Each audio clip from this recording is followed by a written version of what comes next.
Hello everyone, तो कैसे हैं आप सब। ये है पार्ट 28। ये बायोलॉजी सीरीज है, आप प्लेलिस्ट जरूर फॉलो कर रहे होंगे। नीट के लिए बहुत इंपॉर्टेंट है। अदर जो साइड एग्जाम्स हैं आपके पैरामेडिकल नर्सिंग, उसमें भी बहुत काम आती है। कुछ इसका हिस्सा आपके एमबीबीएस या आगे जो भी आप कोर्स करने वाले हैं उसमें काम आएगा। तो अपन इतने टाइम से गायब थे, उसका कुछ रीज़न था। अब अपन बहुत टाइम बाद आए हैं तो एक अच्छा टॉपिक कवर करके जाएंगे। ठीक है, आज अपन क्या पढ़ने वाले हैं? आज अपन पढ़ने वाले हैं डेड आरबीसी को कैसे रिमूव किया जाता है बॉडी से।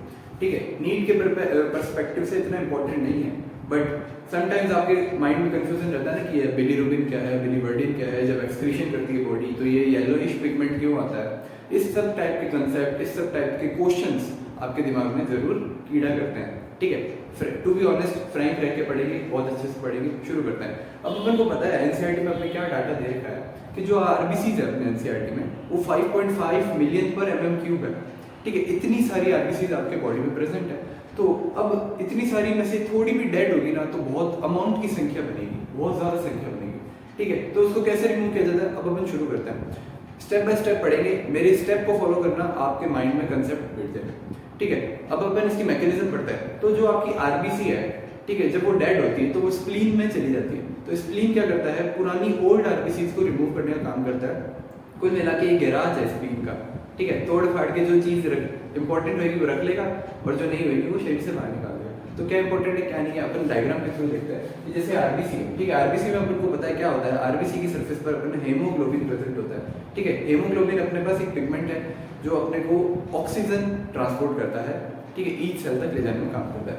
तो जो अपने पास हेमोग्लोबिन आरबीसी पर प्रेजेंट होता है तो अपने पास लगभग 1% आरबीसी है ना, वो डेली डेड हो जाती है। ठीक है, 1% आरबीसी वो डेली डेड हो जाती है। वो कहाँ जाती है, फिर स्प्लीन में जाती है। स्प्लीन में उसका क्या किया जाता है, तो आरबीसी से हेमोग्लोबिन पिगमेंट अलग कर दिया जाता है। आरबीसी अलग कर दी और हेमोग्लोबिन पिगमेंट अलग कर दी। तो अब इन दोनों को सीक्वेंस में अलग अलग क्या बोलेंगे, जो अगर हेमोग्लोबिन को आरबीसी से रिमूव कर दिया गया ना तो उस आरबीसी को गोस्ट आरबीसी बोला जाता है। उस आरबीसी को गोस्ट आरबीसी बोला जाता है, जिसका तोड़ भाग के क्या कर देते हैं, जो स्प्लीन है उसको खा जाती है। स्प्लीन बोलते हैं, मैक्रोफेजेस जो आपकी सेल्स होती है वो उनको खा जाती है। ठीक है, तो गोस्ट आरबीसी अलग होगी। अब अपने पास हेमोग्लोबिन बचा। हेमोग्लोबिन बहुत इंपॉर्टेंट है। हेमोग्लोबिन क्या है, हेम और ग्लोबिन के मिलने से बना है। हेम क्या आपका पिगमेंट है जो आरबीसी का यानी हेमोग्लोबिन का 5% हिस्सा कैरी करता है। हेमोग्लोबिन का 5% हिस्सा कौन कैरी करता है, हेम कैरी करता है। और जबकि 95% कौन प्रोटीन कैरी करता है, कौन सा, ग्लोबिन प्रोटीन। यानी नाम में पढ़ो, नाम में क्या है नाम, हेमोग्लोबिन। हेम पिगमेंट है और ग्लोबिन है। तो हेम अपने 5% है और 95% अपने पास ग्लोबिन है। अब जो ग्लोबिन है प्रोटीन है। प्रोटीन अपनी बॉडी को बहुत यूज करता है। तो स्प्लीन इसको अमीनो एसिड्स में डिराइव करके बॉडी में दे देती है और बॉडी में जहाँ रिक्वायर होता है प्रोटीन है यूज हो जाता है जनरली। ठीक है, प्रोटीन तो यूज हो जाता है। तो अपने ग्लोबिन प्रोटीन है 95% हिस्सा वो यूज हो जाता है, रीयूज कर लेती है बॉडी। कैसे भी यूज करे, प्रोटीन बना के। प्रोटीन तो है ही, इसको अमीनो एसिड्स में तोड़ के, डेरिवेटिव्स में तोड़ के इसको यूज कर लेगी। ठीक है, अब बचा हेम पिगमेंट। हेम पिगमेंट के साथ बहुत ही नाइंसाफी होती है। ठीक है, हेम जो है पिगमेंट है 5% है। ठीक है, यही रेडिश कलर देने का काम करता है आपके ब्लड को।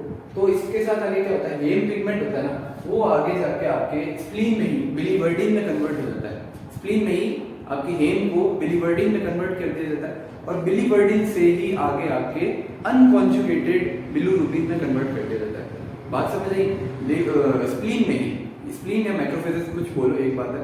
तो स्प्लीन में ही आपके हेम पिगमेंट जो 5% हिस्सा रखता है उसको बिलीवर्डिन में कन्वर्ट कर दिया जाता है और बिलीवर्डिन को ही अनकॉन्जुगेटेड बिलीरुबिन में कन्वर्ट कर दिया जाता है। ये जितना भी प्रोसेस है आपने किस में चल रहा है, स्प्लीन में चल रहा है। ठीक है, अब यहाँ पे अपन को एक चीज देखनी है कि जो आपके बिलीरुबिन है और बिलीवर्डिन उनके कलर से होता है। जो आपका बिलीवर्डिन कलर है वो ग्रीनिश सा कलर होता है।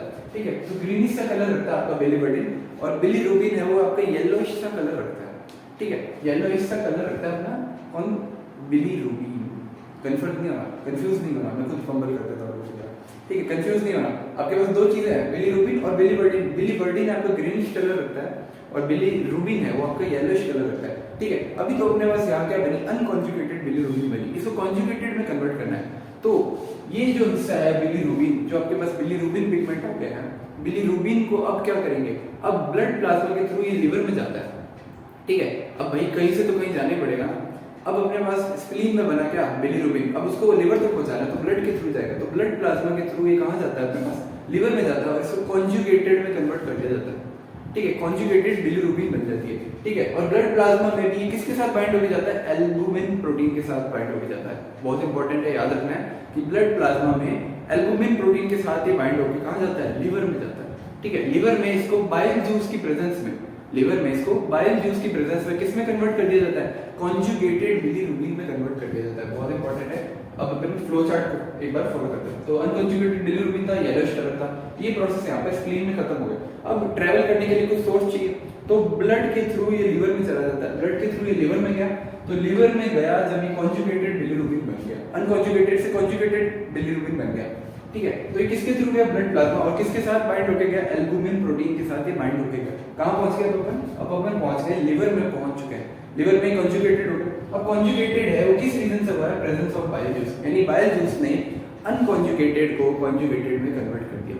ठीक है, इतनी चीज ध्यान रखनी है कि लिवर में पहुंचा, अपने पास पता है कि गॉल ब्लैडर होता है, वो बाइल जूस सीक्रेट करता है, लिवर से फिर बाइल डक्ट्स आती है, वो इंटेस्टाइन में जाती है, इतना अपन को पता है। तो लिवर ने बाइल जूस के प्रेजेंस में इसको किस में कन्वर्ट कर दिया, इसको कन्वर्ट कर दिया है अपने कॉन्जुगेटेड बिलीरुबिन, ये रीजन है। ठीक है, उसके बाद लिवर से बाइल डक्ट के थ्रू इंटेस्टाइन में गया। अब अपने पास पता है इंटेस्टाइन में अपने पास बहुत सारे सिम्बायोटिक बैक्टीरिया होता है। ठीक है, ई कोलाई के बारे में आपने पढ़ा ही है, अपने बॉडी में प्रेजेंट होता है। ठीक है, डाइजेशन में बहुत हेल्प करता है। लैक्टोबैसिलस के बारे में आपने पढ़ा है। ठीक है, डाइजेशन में बहुत हेल्प करता है, कर्ड के थ्रू इनटेक करता है। ठीक है, वो सब अपन ने पढ़ा है। अब देखो ये कहाँ पहुंच गया, इंटेस्टाइन में पहुंच गया। तो इंटेस्टाइन में पहुंचने के बाद वहां सिम्बायोटिक बैक्टीरिया होता है, ये मैंने आपको बताया। तो जो सिम्बायोटिक बैक्टीरिया होता है ना, वो क्या करता है, इनको कन्वर्ट कर देता है स्टीरियोबिलिनोजन और यूरोबिलिनोजन। ठीक है, ओजन ओजन है, इनएक्टिवेटेड फॉर्म को बोला जाता है, जिसमें भी पीछे ओजन ओजन जैसी साउंड है ना, वो इनएक्टिवेटेड फॉर्म होती है। ठीक है, तो ये क्या करता है, इंटेस्टाइन में सिम्बायोटिक बैक्टीरिया होते हैं, वो किसमें कन्वर्ट कर देता है, किसको, कॉन्जुगेटेड बिलीरुबिन को कन्वर्ट कर देता है यूरोबिलिनोजन एंड स्टीरियोबिलिनोजन में कन्वर्ट कर देता है। अब देखो स्टीरियोबिलिनोजन का कोई काम नहीं है, मेटाबॉलिक वेस्ट सिंपली बॉडी से निकाल देंगे, क्योंकि बॉडी को इसकी डिमांड नहीं है, बॉडी को नीड नहीं है। ठीक है, तो आपके फीकस के थ्रू, यानी जनरली बोले आपके पॉटी के थ्रू ये बाहर निकल जाएगा। एक चीज और, अगर आपको पता लगे, आप अपनी बॉडी को देखें, अगर आपको लगे कि वो ब्लैक है, तो समझ जाइए कि आपकी इंटरनल ब्लीडिंग हुई है, यानी आपके फीकस के थ्रू ब्लड भी आया है साथ में। ठीक है, ये एक साइड इंपॉर्टेंट बात है। अगर आपको आपकी फीकस ब्लैक लगे, ठीक है, तो समझ जाना कि वो इंटरनल ब्लीडिंग हो रही है, हो सकती है। ठीक है, स्टीरियोबिलिनोजन को कैसे रिमूव कर दिया बॉडी से, फीकस के थ्रू बाहर कर दिया बॉडी से। ठीक है, कुल मिला के पॉटी के थ्रू अपने बाहर कर दिया स्टीरियोबिलिनोजन को। अब बचा यूरोबिलिनोजन, यूरो को बोल दो, ये यूरोबिलिनोजन ज्यादा कहना सही है। ठीक है, तो यूरोबिलिनोजन बचा, ये हार्मफुल सब्सटेंस तो नहीं कह सकते, मेटाबॉलिक वेस्ट है, इसको भी डायरेक्ट अपने शरीर से बाहर नहीं निकाल सकते। ठीक है, तो लिवर से ये कहाँ, किडनी तक पहुंचता है। अब इसको भी ब्लड के थ्रू ही पहुंचना पड़ेगा, तो ब्लड प्लाज्मा के थ्रू यूरोबिलिनोजन किडनी तक पहुंचता है। ठीक है, किडनी पर पहुंचने के बाद किडनी पर पहुंच गया। अब किडनी इसको क्या कन्वर्ट करेगी, किडनी इसको यूरोबिलिनोजन से यूरोबिलिन कन्वर्ट कर देगी, या फिर इसको यूरोक्रोम भी बोला जाता है। ठीक है, इसको यूरोबिलिन या यूरोक्रोम बोला जाता है। क्या हुआ कि किडनी पर पहुंचा, ये absorb in blood plasma, urobilinogen blood plasma में एब्जॉर्ब होकर किडनी तक पहुंचा। ठीक है, अब किडनी में ब्लड ही फिल्टर होता है, उसी से यूरिन बनता है, इतना अपन को पता है। ठीक है, तो किडनी पर पहुंचने के बाद किडनी ने इसको किसमें कन्वर्ट कर दिया, यूरोबिलिनोजन को यूरोक्रोम में कन्वर्ट कर दिया। इसका ही दूसरा नाम है यूरोबिलिन। ठीक है, यूरोबिलिनोजन को यूरोबिलिन में कन्वर्ट कर दिया, यानी कुल मिला के किडनी ने उसका ऑक्सीडाइज्ड फॉर्म दे दिया। ठीक है, यूरोबिलिन में कन्वर्ट कर दिया, उसी का ही दूसरा नाम है यूरोक्रोम। अब ये यूरोक्रोम है, ठीक है, ये यूरिन के थ्रू बाहर निकल जाएगा। ये यूरोक्रोम होता है, ये अपने पास होता है येलोइश सब्सटेंस होता है, जो अपने यूरिन को कलर देने का काम करता है, ये होता है येलोइश सब्सटेंस। ठीक है, येलो सा पेल सा कलर होता है इसका। तो जितना ज्यादा इसका अमाउंट होगा आपके यूरिन में, उतना ज्यादा पेल होगा, उतना ज्यादा येलो होगा। ठीक है, अपने बहुत सारी कंडीशंस पढ़ते हैं इस बारे में। ठीक है, तो अभी अपने यहाँ तक सीमित रखेंगे। ये अपने किडनी ने कन्वर्ट करते हैं यूरोक्रोम या यूरोबिलिन, जो एक येलोइश पिगमेंट है, जो आपकी यूरिन को पेल या येलो कलर देने का काम करता है। उसके बाद ये है यूरिन से रिमूव कर दिया जाएगा। अब एक क्वेश्चन आपके माइंड में आएगा कि इसको क्यों रिमूव कर रहे हैं, इसको ऑब्जॉर्ब क्यों नहीं कर रहे हैं। एज सिंपली ये एक मेटाबॉलिक वेस्ट है, एक नाइट्रोजनस वेस्ट है, बॉडी को इसकी रिक्वायर नहीं है।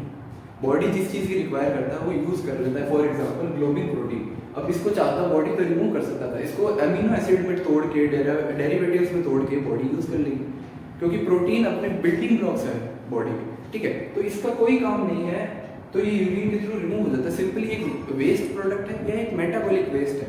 मेटाबॉलिक वेस्ट कैसे, आपकी बहुत सारी मेटाबॉलिज्म हो रहा है, मेटाबॉलिज्म से एक प्रोडक्ट ऐसा निकल गया है जो आपकी बॉडी के काम का नहीं है, वो भले ही हार्मफुल नहीं है लेकिन बॉडी उसको यूज़ नहीं कर रही, बॉडी की नीड नहीं है, तो वो मेटाबॉलिक वेस्ट कहलाएगा और बॉडी को रिमूव कर देगी, बॉडी उसको रिमूव कर देगी। ठीक है, अपने पास ये भी एक प्रोडक्ट था स्टीरोबिलिक, ठीक है, अपने जो ये चीज़ है ना ये भी बॉडी को काम नहीं आ रही, सिंपली मेटाबॉलिक वेस्ट है, बॉडी को काम नहीं आ रहा, तो इसने फीकस के थ्रू रिमूव कर दिया। अब इसको फीकस के थ्रू रिमूव नहीं किया जा सकता, इसके लिए इसको यूरिन के थ्रू रिमूव कर दिया। कुल मिला के काम क्या है, मेटाबॉलिक वेस्ट को बॉडी से रिमूव करो। ठीक है, तो ये क्या है, remove in urine, waste product था या मेटाबॉलिक वेस्ट था, बॉडी को नीड नहीं थी। तो अपन ने अब इतने इजीली फ्लो चार्ट में देखा कि डेड आरबीसी को कैसे रिमूव किया जाता है, बिलीवर्डिन क्या है, बिलीरुबिन क्या है। अब आप बोलोगे कि इनको कन्वर्ट क्यों किया जाए, क्योंकि बॉडी इनको डायरेक्ट बाहर नहीं निकाल सकती। जिन बॉडी में मतलब कुछ प्रोडक्ट ऐसे होता है जिनमें से कुछ चुनिंदा सब्सटेंस होता है, उनमें से कुछ हिस्सा अपने काम का होता है, कुछ हिस्सा काम का नहीं होता।